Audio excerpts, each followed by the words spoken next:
అబ్బో ఇక్కడ కేజీ చీరలు కొంటే అర కేజీ చీరలు ఫ్రీ అంట. మంగళ్య షాపింగ్ మాల్, కేజీల్లో సేల్, టన్నుల్లో ఆనందం. ఆ జిల్లాకు ముఖ్యమంత్రులతో ఉన్న సెంటిమెంట్ మామూలుది కాదు. ముఖ్యంగా ఆ నగరంలో కాలు పెట్టిన సీఎం ఎవరూ పదవి చేజారకుండా కాపాడుకున్నది జరిగినంత సత్యం.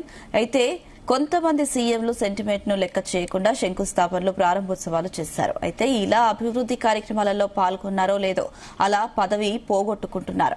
మరి ఇవన్నీ తెలిసిన సీఎం రేవంత్ రెడ్డి ఆ జిల్లాలో పర్యటిస్తారా? రేవంత్ రెడ్డి పర్యటన వెనుక అసలు కథేంటి? సెంటిమెంట్ ను పక్కన పెట్టి వస్తున్నారా లేక పొలిటికల్ రిస్క్ తీసుకుంటున్నారా? Zee Telugu news special.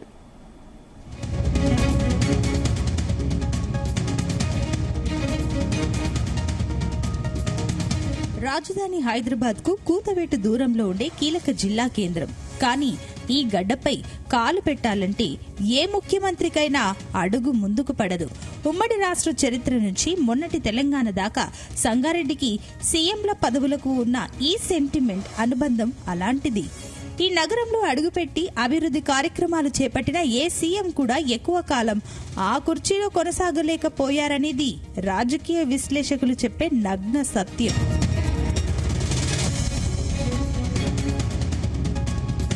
ఉమ్మడి రాష్ట్రం నుంచి తెలంగాణ ఏర్పడిన తర్వాత కూడా ఇక్కడి సెంటిమెంట్ ఎంతో మంది సీఎంలను కుర్చీకి దూరం చేసింది. సంగారెడ్డి నగరంలో అడుగుపెట్టి అభివృద్ది కార్యక్రమాలు చేపట్టిన ఏ ముఖ్యమంత్రి కూడా ఎక్కువ కాలం సీఎం పీఠాన్ని కాపాడుకోలేకపోయారన్నది చరిత్ర పుటల్ని తిరిగేస్తే తెలిసే నగ్న సత్యం. అందుకే సెంటిమెంట్ ను బలంగా నమ్మే ముఖ్యమంత్రి ఎవరూ ఆ గడ్డపై అడుగు పెట్టేందుకు ఇష్టపడలేదు. అయితే ముఖ్యమంత్రి రేవంత్ రెడ్డి ఈ నెల 15వ తేదీన సంగారెడ్డికి వస్తారని, ఇక్కడి నుంచి ఫోటోతో కూడిన రేషన్ కార్డులు జారీ ప్రక్రియను ప్రారంభించనున్నారు. టీపీసీసీ వర్కింగ్ ప్రెసిడెంట్ జగ్గారెడ్డి సైతం ఇదే మాటను చెబుతున్నారు. ముఖ్యమంత్రి పర్యటనకు సంబంధించిన ఏర్పాట్లను కూడా దగ్గరుండి చూసుకుంటున్నారు. అయినా జిల్లాలోని కొంతమంది కాంగ్రెస్ నేతలకు మాత్రం ఇంకా నమ్మకం కలగడం లేదు. ఎక్కడ నలుగురు కూడినా నిజంగా రేవంత్ రెడ్డి సంగారెడ్డికి వస్తారా అంటూ చర్చించుకుంటున్నారట.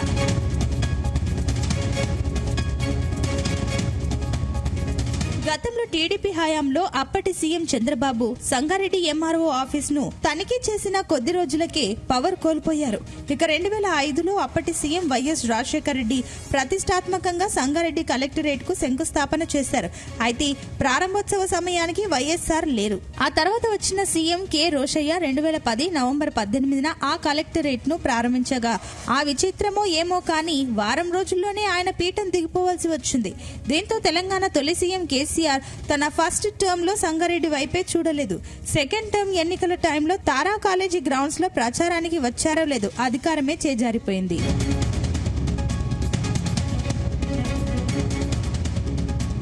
మరి ఇంతటి హిస్టరీ ఉన్న సంగారెడ్డికి ప్రస్తుత సీఎం రేవంత్ రెడ్డి వస్తున్నారనే వార్త ఇప్పుడు రాష్ట్ర వ్యాప్తంగా హాట్ టాపిక్ గా మారింది. ఈ నెల 15న సంగారెడ్డికి వచ్చి నూతన రేషన్ కార్డుల ప్రక్రియను రేవంత్ రెడ్డి ప్రారంభించనున్నారని టీపీసీసీ వర్కింగ్ ప్రెసిడెంట్ జగ్గారెడ్డి స్వయంగా ప్రకటించారు. ఏర్పాట్లను కూడా పర్యవేక్షిస్తున్నారు.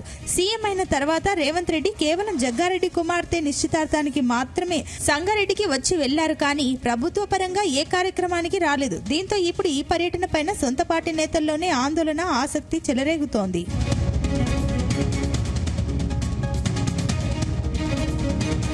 ఈ పర్యటన పైన కాంగ్రెస్ శ్రేణులు సోషల్ మీడియా వేదికగా మరో కోణాన్ని లేవనెత్తుతున్నాయి. కావాలనే రేవంత్ రెడ్డిని ఈ సెంటిమెంట్ వలయంలోకి నెట్టేందుకు స్వపక్షంలోనే కొంతమంది పెద్దలు వ్యూహం పన్నారంటూ ప్రచారం మొదలైంది. ఏది ఏమైనా రేవంత్ రెడ్డి ఆగస్టు 15న నేరుగా సంగారెడ్డికి వస్తారా లేక వర్చువల్ విధానంలోనే రేషన్ కార్డుల పంపిణీకి శ్రీకారం చుడతారా? ఒకవేళ వస్తే ఈ దశాబ్దాల నాటి సెంటిమెంట్ ను బ్రేక్ చేస్తారా లేదా అనేది కొన్ని రోజుల్లోనే తేలిపోనుంది.